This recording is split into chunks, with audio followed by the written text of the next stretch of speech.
Hello and welcome to EduQuest, an educational information program.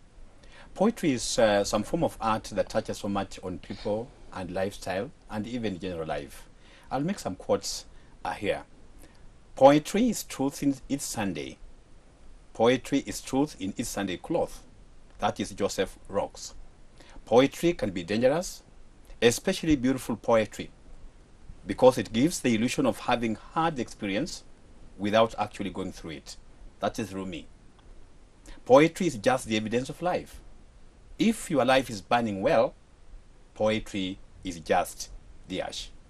Today we are looking at poetry, and we of course will be able to have some of the teachers who are training poetry and also teaching poetry as curriculum. Together with me in the studio, I do have Mr. Gideon Ndambuki.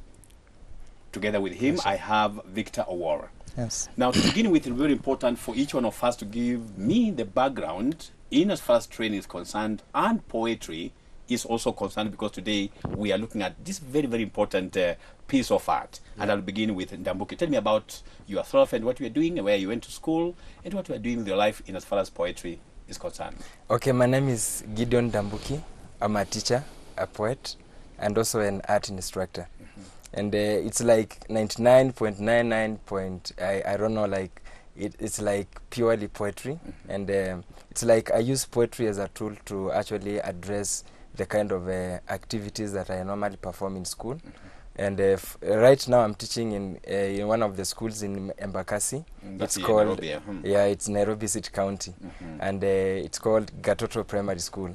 It is being supported by Gatoto Integrated Development Program. And I have a lot of pleasure to simply interact with kids and the youth when it comes to reciting poems, writing poems, and doing everything that goes with poetry. What is so beautiful about poetry?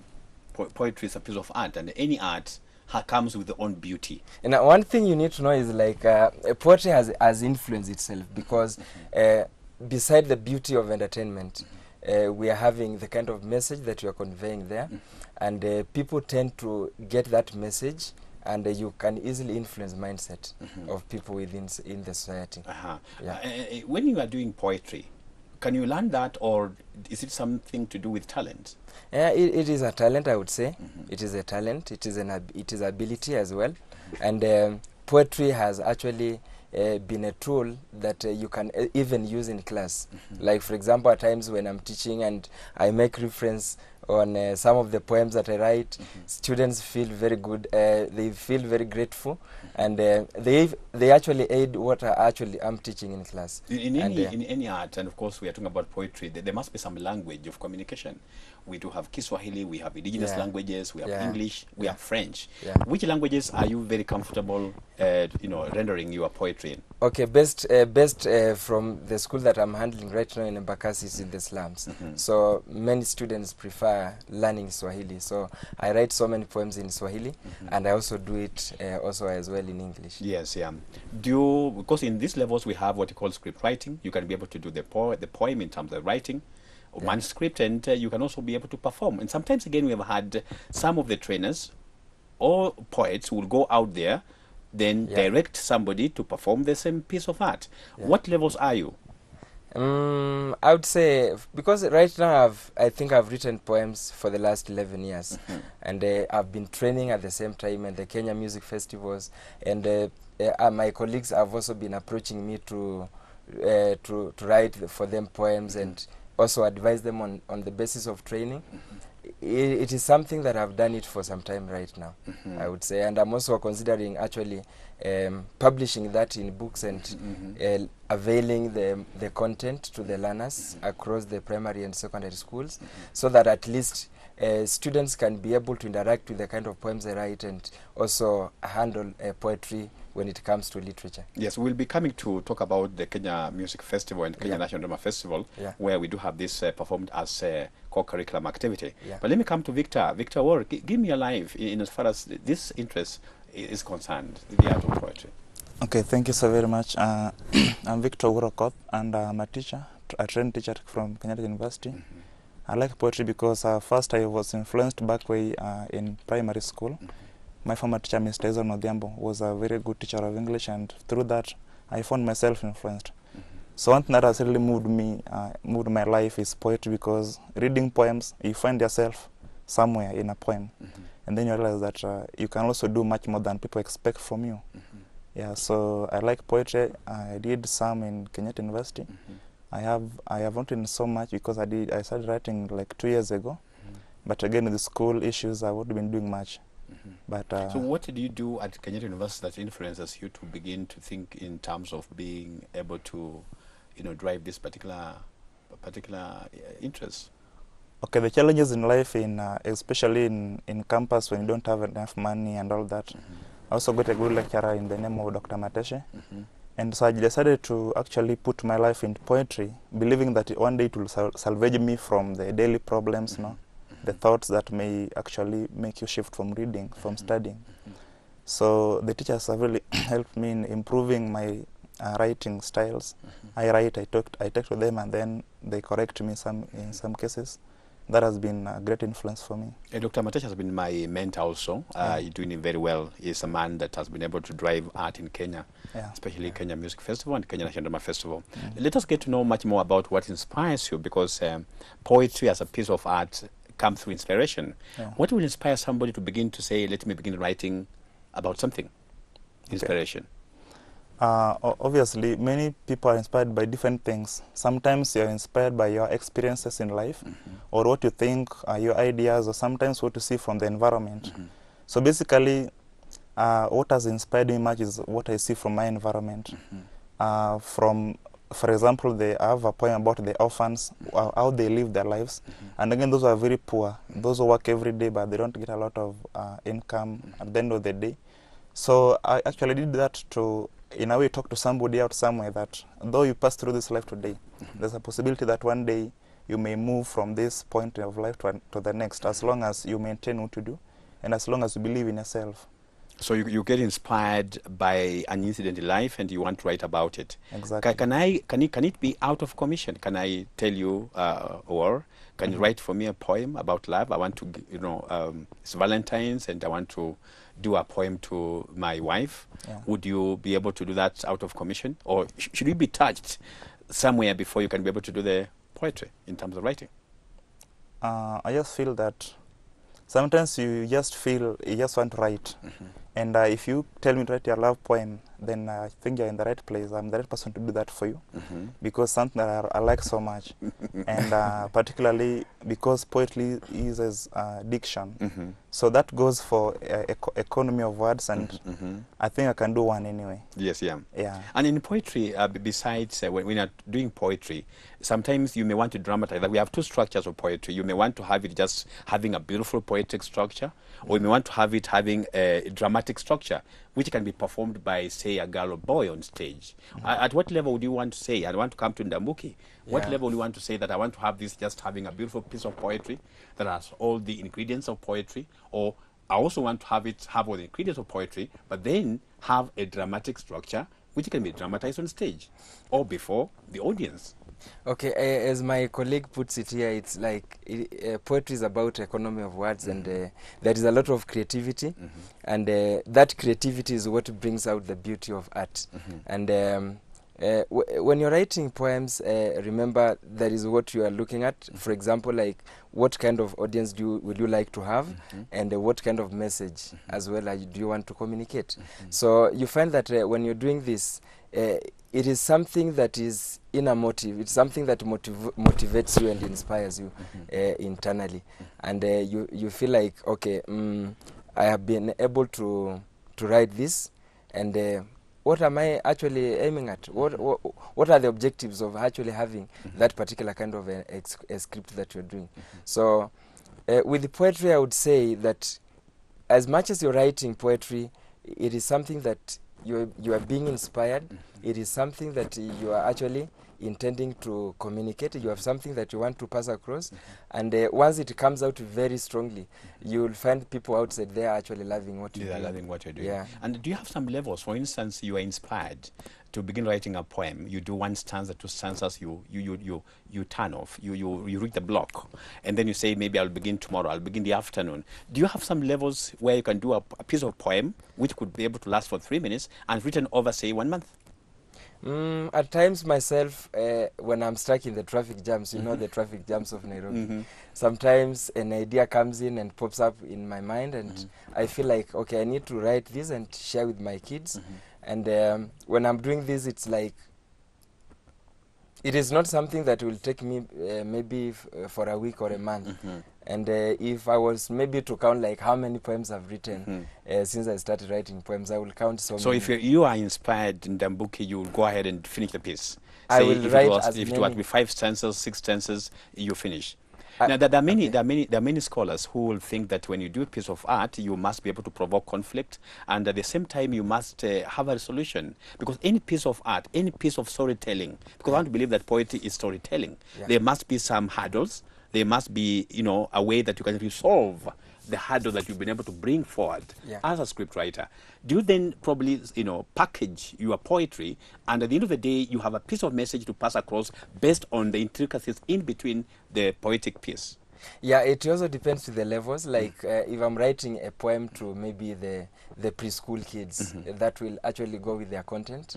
If I'm addressing a particular issue within the primary kids, the same thing applies, and also in high school and tertiary institutions. So you find that the level of poetry also changes according to the age bracket, level, the kind of audience, the kind of audience that you want to address, and also the emerging issues as well, because as you want to make an effect out of that particular piece that you are scripting. We have what we call child-centeredness, and we in the educational sector, we believe that a child-centered piece of art would be well driven by the child. Would you do a love poem to a kid who is, say, in the ECD or low primary? I think that is different. Like, there is how they view it. Like, maybe the attachment, the love, maybe in terms of attachment to their parents, and how they approach their daily activities with their parents, the love for their parents, the love for the teacher when they go to the school, and within their child play at the child level. At the child level. So basically, you package it based on the level of understanding and the level, the kind of audience you are dealing with. Let me come to, we have what we call freedom of poetry. When I went to school, we used to talk about Shairi Huru, where you can be able to do poetry, breaking rules with impunity, but then you have the poesy. What has been your understanding in terms of proper poetry? Would you be able to, do you believe in freestyle poetry, or do you believe in the poetry that follows the rule to the letter? Okay, thank you. I just think that there's what we call a poetic license, whereby the writer is allowed, the poet is allowed to break the rules of grammar, for example, the syntax. But I think that as long as what you want to bring home is maintained, then you can break that to achieve what the audience also would like to hear from you. So, for example, sometimes we write to educate people. Sometimes we just write to share our experiences. So it also depends with the motive of the poet. If you want to educate people, and maybe if you want to catch rhythm, then you may go for poetic lessons that will really help you to enhance rhythm and musicality. There's some people who have said that what we are calling as a spoken word is actually stealing the space for the beautiful poetry that we have known. Would you believe that spoken word is some form of poetry? And I think Ndamuki would be able to check on that. Currently, when I'm writing poems, I follow the poetic order or poetic sequence, and you find that I actually follow those ground rules. And when it comes to poetry, I would think a poet that has followed those particular rules will actually come out more strongly. And depending, like for example, if you look at what we're doing in the Kenyan curriculum, you find that it is also kind of a way of supporting the kids to also understand, like, if I want to write poems, what are some of the basic things that I need to also to consider, rather apart from simply having a flow of maybe lines, and from there people are not able to maybe learn the sequence. Of course, there are people who will say that spoken word is actually part of modernity, where you do it in a freestyle, and then there is not much iteration. Put some sheng and mixed language. Exactly. Yes. Exactly. And then you find that if you're doing that maybe in schools, you find that the students will not be able to get the language more correctly, because we have the language development in English and Kiswahili, and you find that if that particular poetic style is actually lost, you might not be able to achieve the objectives of letting learners know that this is now the basic structure of a poem. As we have a break, how do we increase access to accessibility to this type of performance? Because I want to believe that here in Nairobi and other cities, Kisumu, we go to Mombasa, and I want to look at a small village somewhere in Kansonzweni. Yeah. How would you be able to reach out to people in Kansonzweni to be able to perfect this? Because I know you're also dealing with the rural accessibility to performance in poetry. Yeah, I think when it comes to poetry, we look at the access, like how many people can actually afford to actually come on board and facilitate activities that will actually promote this particular poetic art. And you find that with the program that I'm running, Nameta Trust, we try to increase access to the kids in marginalized areas. Right.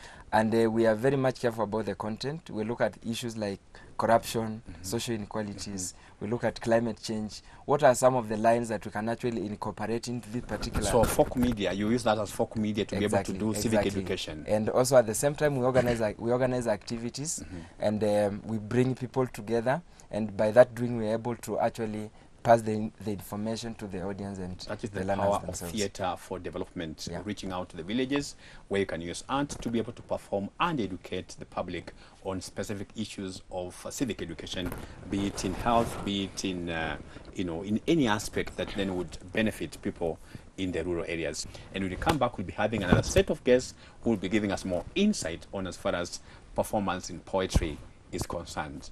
Let's have a short break. National Educator.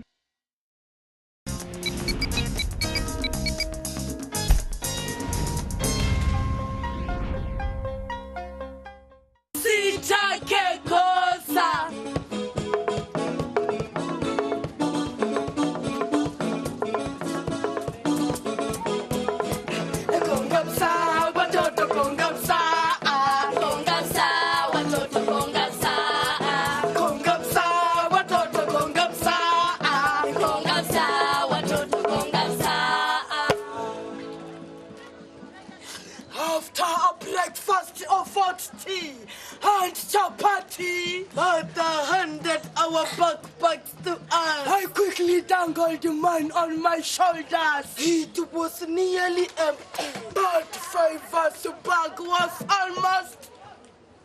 Apart from spare uniforms and books, it was loaded with them, you know. This was a mixture of fitted cooking fat and spices used to make school githeri more palatable. Mother gazed at us from toe to head and from toe. Friend School Busakala, and you are watching Edu Channel. National Educator.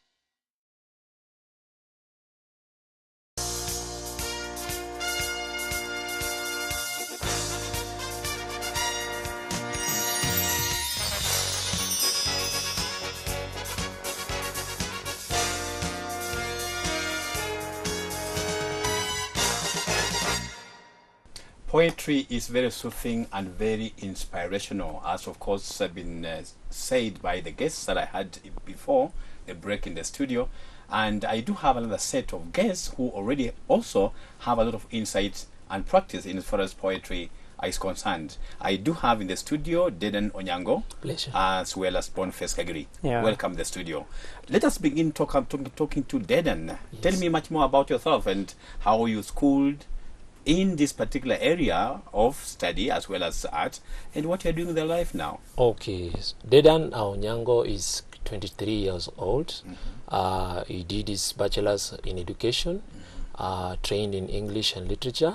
So professionally, Dedan is a teacher, and I'm also interested into mentorship and life skills.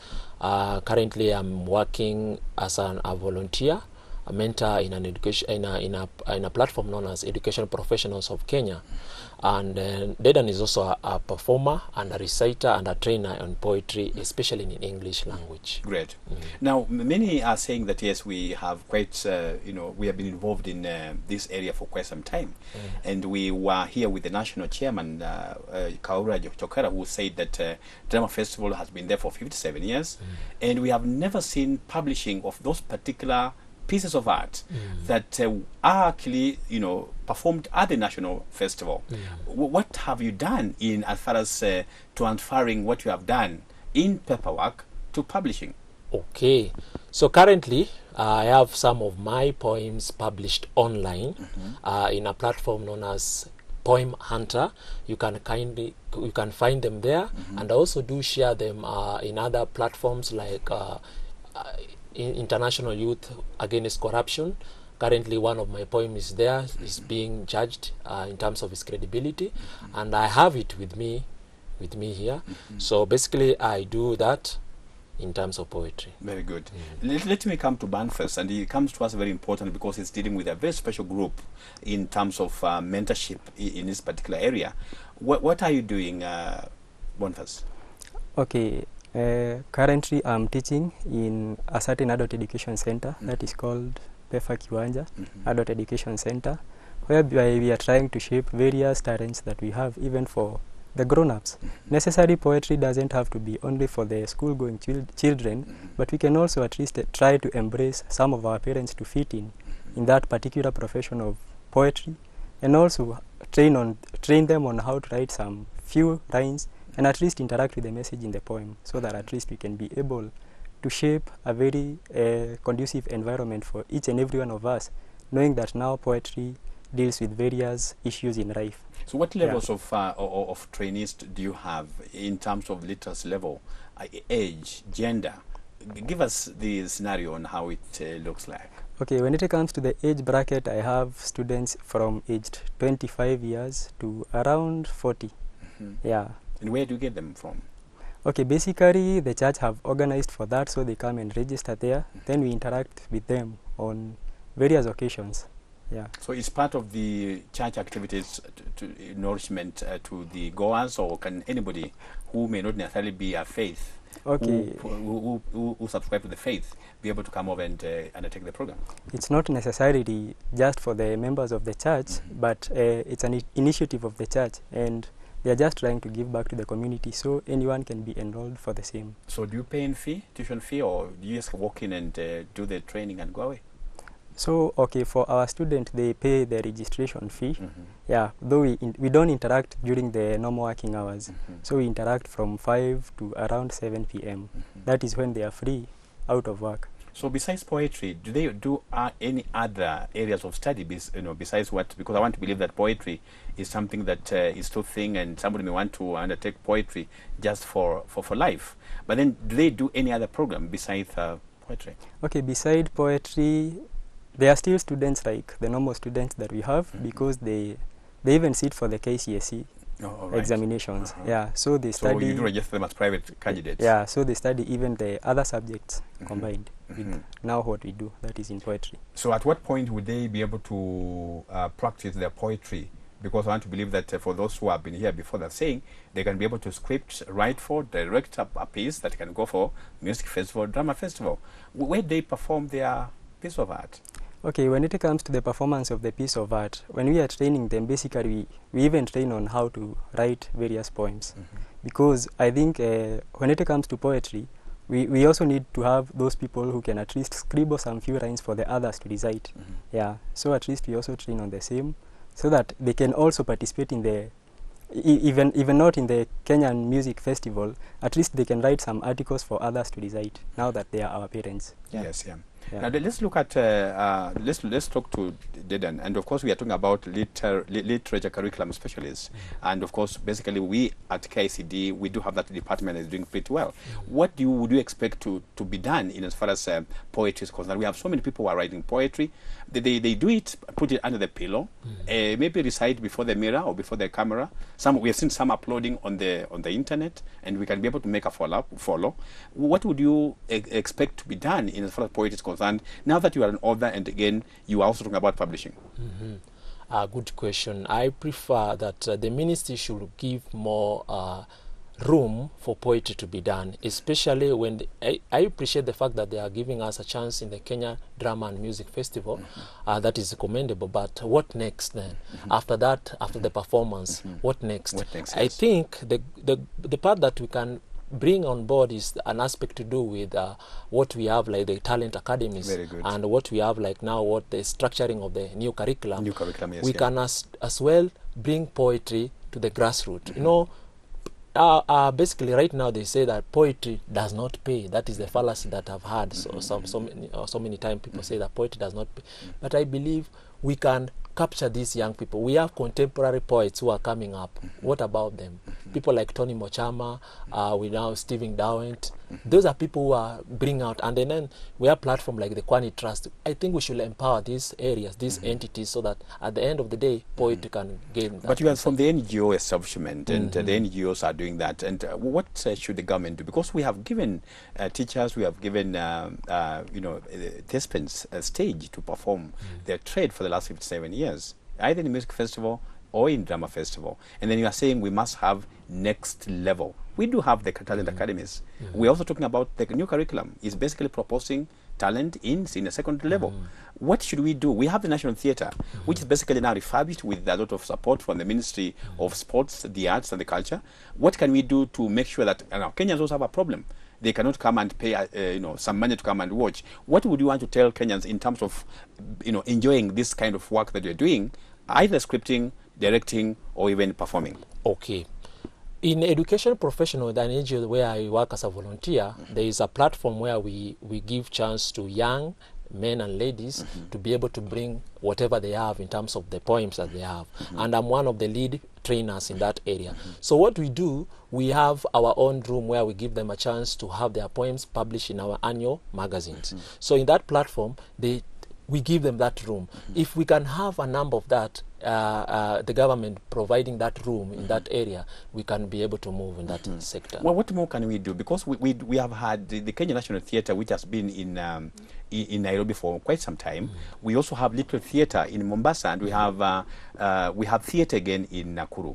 Do we think that we can still have all these things? And I want to believe that community halls, which used to be there, are now defunct and now being used as church structures for the church. The local authority are now hiring them to the churches. What should be done in as far as reaching out to the rural folks and as far as performance is concerned? Now, the fact that you have mentioned the aspect whereby now we used to have the social halls, which are now defunctional, because they are being changed. That should tell us there's something about the attitude towards the art, what the country has, especially the government. I think what we need to bring these things back to the society and tell them the entity, because right now art is paying more than what the professional that we have.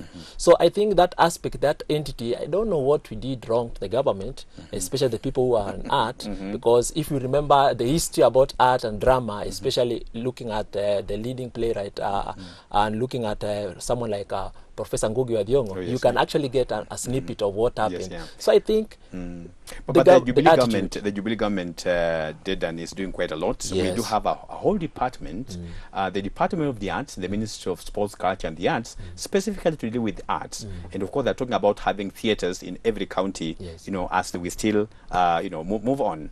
But first, as we come down, bring down the curtains for the show today, it's very important. We have many people out there. All of us are born artists. Everybody's an artist in their own way. If we did Kalongo, if we played hard when we were young people, that was when the art began flourishing in us. What can you tell many people out there who do not feel that poetry works, poetry is good, to begin to embrace poetry? Please look at that camera and tell us something about it. Okay, I think when it comes to the aspect of embracing poetry, one, we need to have an understanding of what really poetry is. Because basically, most of us think that poetry is just the few lines that we scribble down and recite. But when it comes to poetry, we have so many places that we can get those poems. For instance, we have the hymn books. The hymn book is just they are the songs that we sing in the churches, but that is part of poetry. When it comes also to the Bible, we have so many verses in the Bible. In as much as they are just some scriptures in the Bible, that is also another source of poetry. So by us maybe saying that poetry is just some few scribblines that we write down, that doesn't necessarily give us the real picture of what poetry is. So poetry starts from the songs that we sing, the Bible verses that we read, and also some of the articles that we read, the lullabies, and some of the articles that we read in the Daily Nations and other magazines. Great. Gideon, any piece of advice you want to give to colleagues who do not feel that poetry is something good? First of all, I want to urge the public